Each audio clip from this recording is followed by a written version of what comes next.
webinars. This is a practice of the Arabic alphabet with Sukoon. Objectives. We will practice the entire Arabic alphabet with Sukoon. We will do an English word comparison to help us identify the sounds of each alphabet. Again, with the English words, some of the Arabic letters will not have any comparison, but we'll try to get close to it. And the reason we do the English is just to help people differentiate certain alphabet sounds. So we'll start with the Hamza on the Alif with the Fatha, and that gives a sound of A, and the reason we've put it here is because all the other examples start with the A sound going on to the Sukoon. So you should have already covered the basic lesson on Sukoon, i.e. the theory behind what is Sukoon. In this lesson we're going to represent the Sukoon symbol with the round circle, but remember in the Uthmani script it will not be like that. The round circle represents something else. However, in computer script or in books you'll normally find that the Sukoon is a round circle.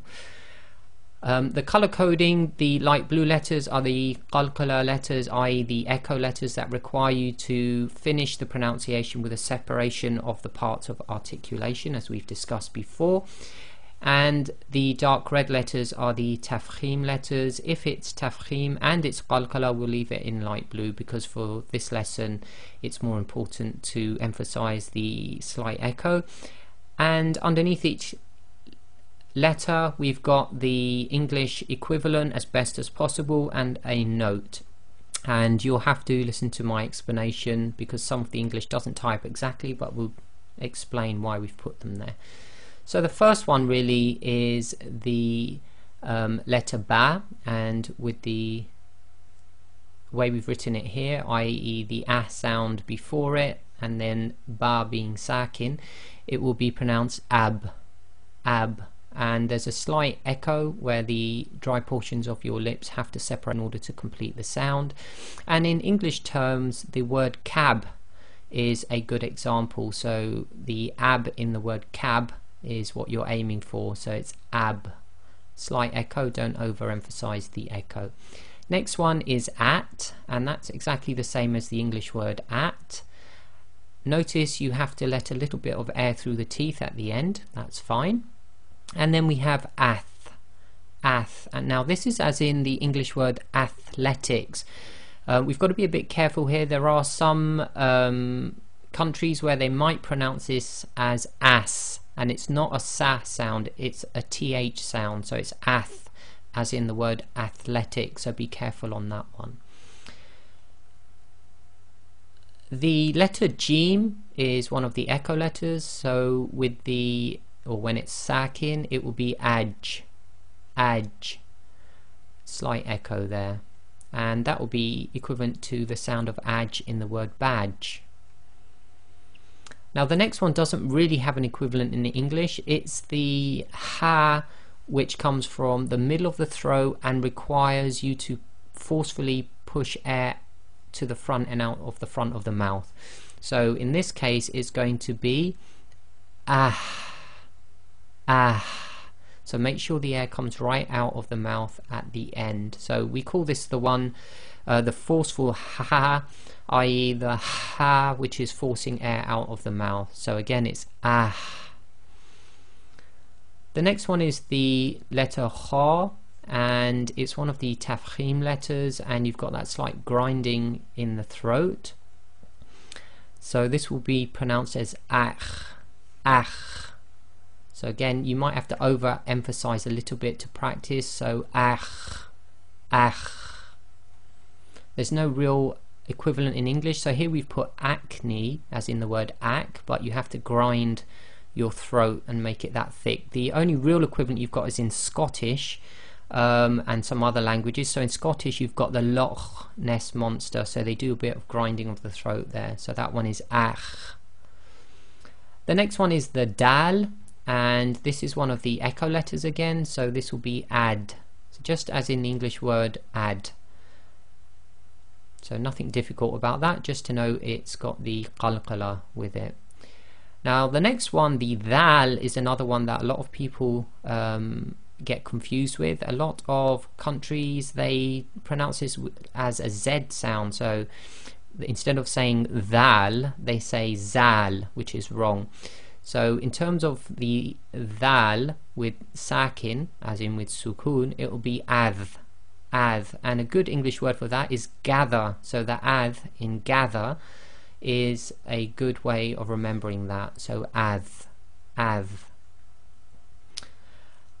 The next one is the ra. Now this is tafkhim and tarqiq sometimes. Now if you've got a fatha on the letter before the ra sakin, then it will behave as tafkhim. So in this case we're going to say ar. So again, you've got to lift the back of the tongue a little bit, ar, and you don't say ar. Now a good one to remember for this is what you say all the time is ar-Rahman. So you don't say ar-Rahman, you say ar-Rahman. So that's thicker. You've got to lift up the back of the tongue to do the tafkhim. Now in English here we've put arrow, but you've got to add the thickness to it, as in the heaviness to it. So you do ar. Okay, so you've got to get that ar.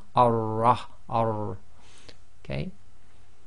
Next one is the za, or some people call this zay, and this is the Z sound. Now with the sukoon, we practice it here, it will be pronounced as, and that's exactly the same as the English word as, but it's giving a slight Z sound, even though in English it's got an S, but it's a Z sound, as. The next one is the seen, and this will give the sound of as. Now this will be the same as in astronaut, as. So you've got to be careful between the as and the as. Okay, so as with the seen gives the sound as in astronaut. Then we come on to the sheen. That's quite simple. It's simply ash, as in the English word ashes. And the next two are a bit more difficult. They're the tafkhim letters. So we've put here the sod, and when you pronounce this, it's going to be as. So it's like the seen as in as, but you've got to make it the thick version. So say it the same way, but lift the back of the tongue and make the mouth a little bit more full. So it's as, and that's a thick version. So it's again, it's a bit like the astronaut, but making the tafkhim with it, as. And the next one is probably one of the most difficult, is the dod, because there's no equivalent in any language.